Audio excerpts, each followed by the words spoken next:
You know you need to do something about your job situation. You have known for a while.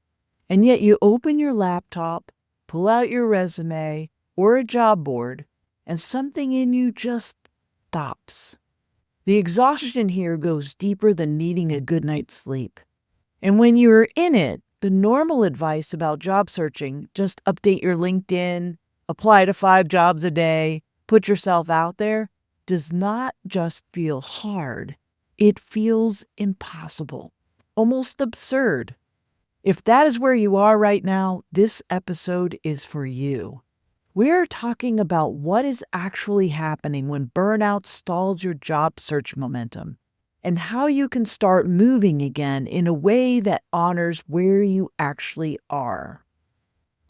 Did you know that trauma impacts how we navigate our careers, but most career advice ignores this reality?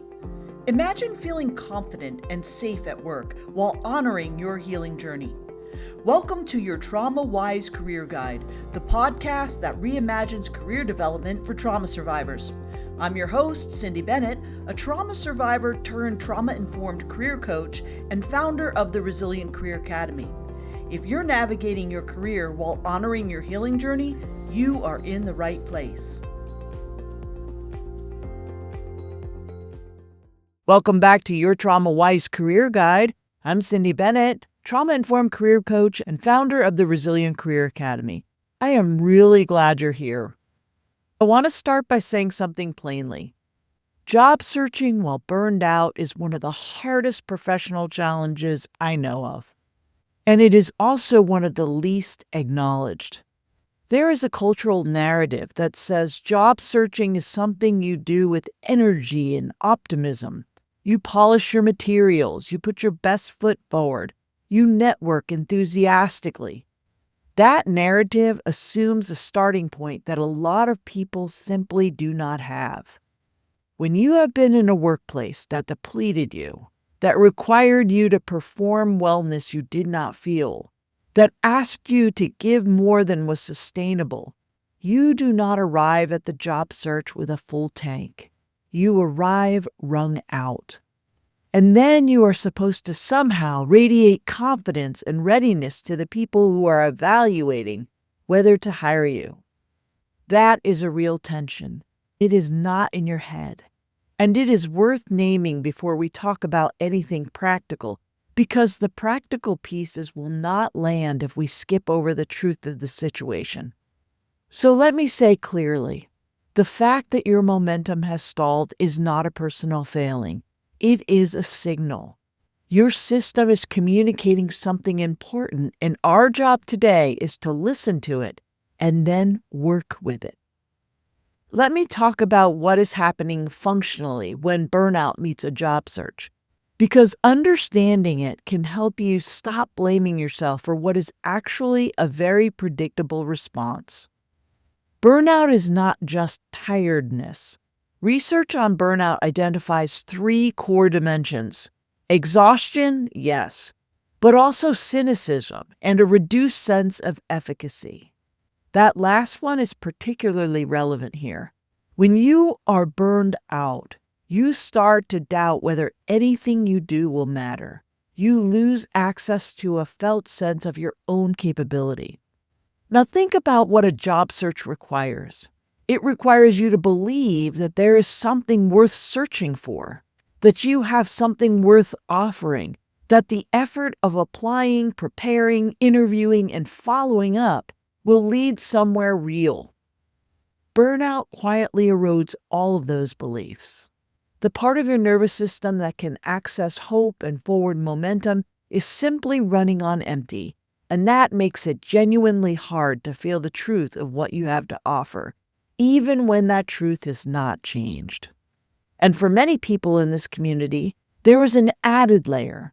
If the burnout came from a workplace that was genuinely harmful, if there was a difficult manager, a culture of overwork, dynamics that felt destabilizing, then the job search is also activating, because you are being asked to step back into the very arena that hurt you, to trust again, to invest again, to believe that the next place will be different.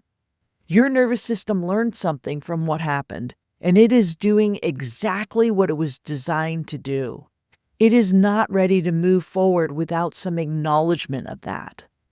What this means practically is that the usual job search advice, the productivity-focused, volume-driven approach, is often the wrong prescription for someone in burnout recovery. It treats the problem as a motivation problem when it is actually a capacity and safety problem. Those require a different response. Before we talk about how to surge, I want to talk about where you are starting from, because not all burnout looks the same, and your next right step depends on your actual situation. There is a difference between someone who is burned out and still employed, someone who left the difficult situation and is now searching from a place of recovery, and someone who is in acute distress and genuinely needs to stabilize before a job search is realistic. All three of these situations call for different approaches, and I want to honor that. If you are still employed and searching, your first priority is protecting whatever capacity you have. That might mean being very selective about how much energy you put into job searching in the evenings and weekends, because that energy is finite, and your current role is still drawing from the same limited reserve. Slow and sustainable beats fast and collapsed. If you have left and are in recovery, you may notice that your capacity fluctuates in ways that are hard to predict. Some days you feel ready. Some days you open a job posting and feel nothing, or worse, dread.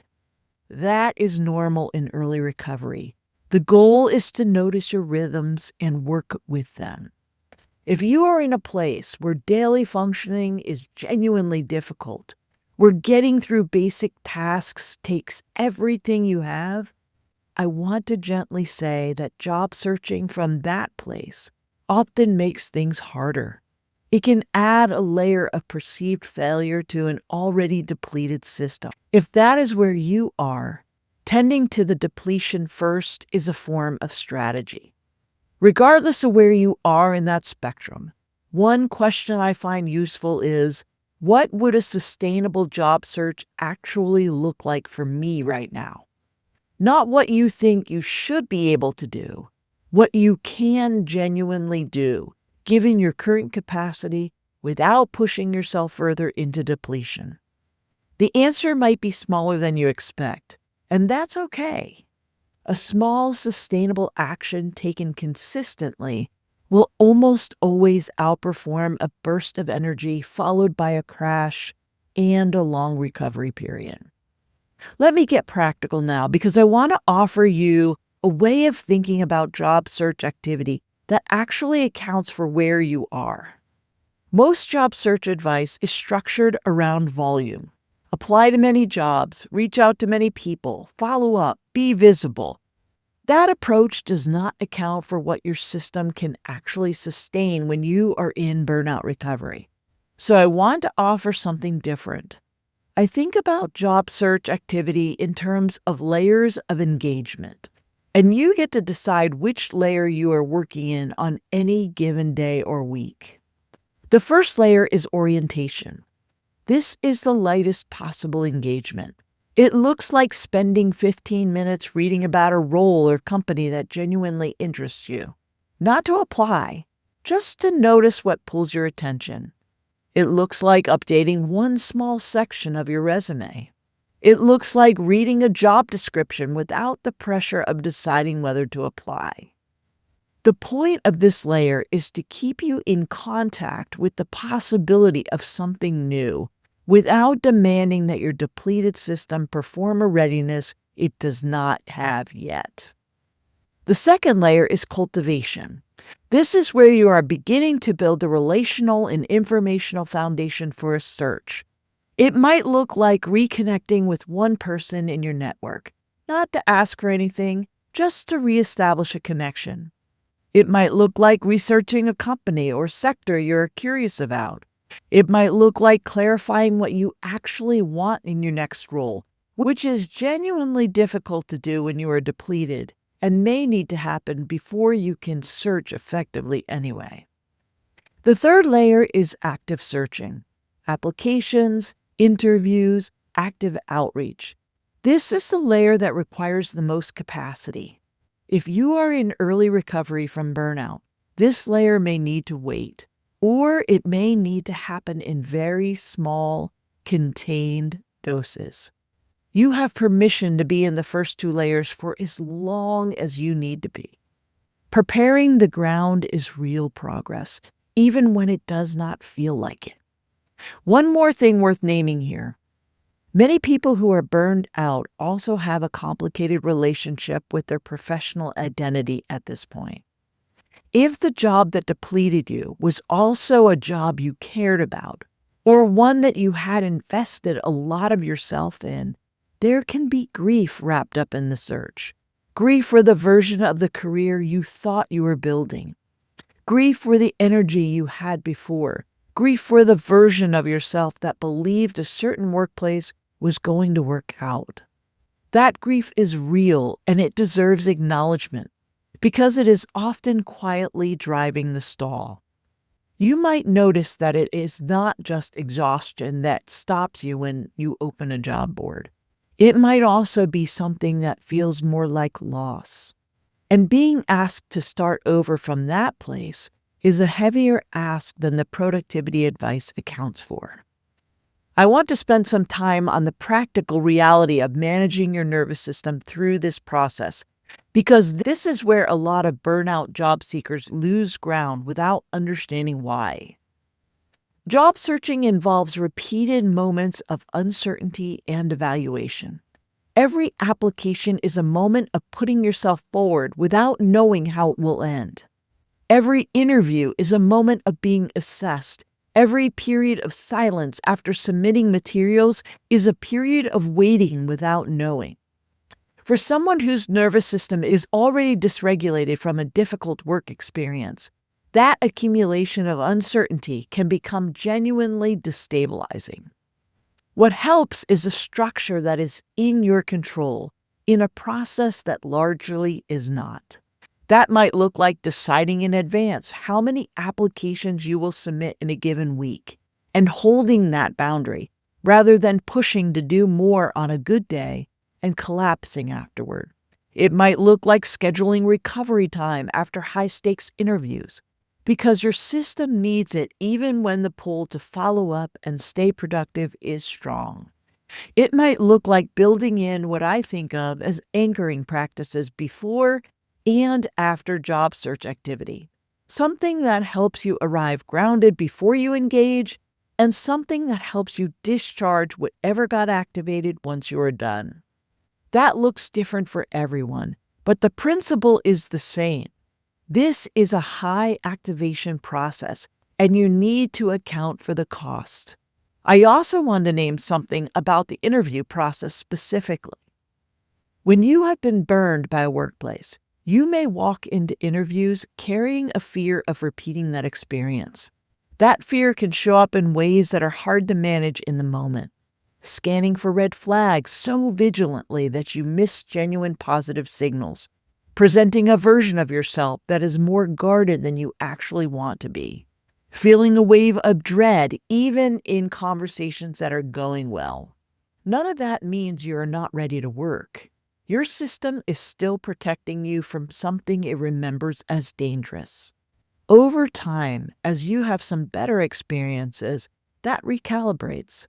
But it may not recalibrate before you get your next job, which means learning to work alongside it is part of the process.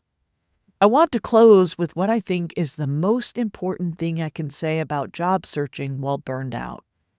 You do not have to be fully recovered to move forward. What moving forward requires is finding the pace that is honest to where you are. The small, sustainable actions that keep you in motion without demanding that you operate beyond your current capacity. The clarity about what you are looking for so that when you do have the energy to engage fully, it goes towards something that is actually right for you. And the willingness to be a fair witness to yourself which means not letting the depletion convince you that you have nothing to offer.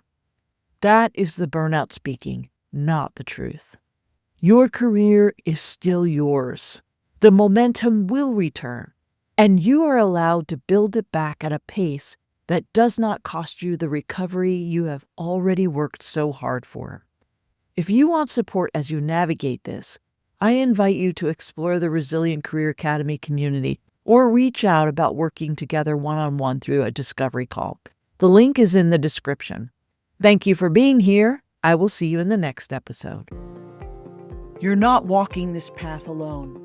Every step you take toward a trauma-wise career is an act of courage, and I'm here cheering you on.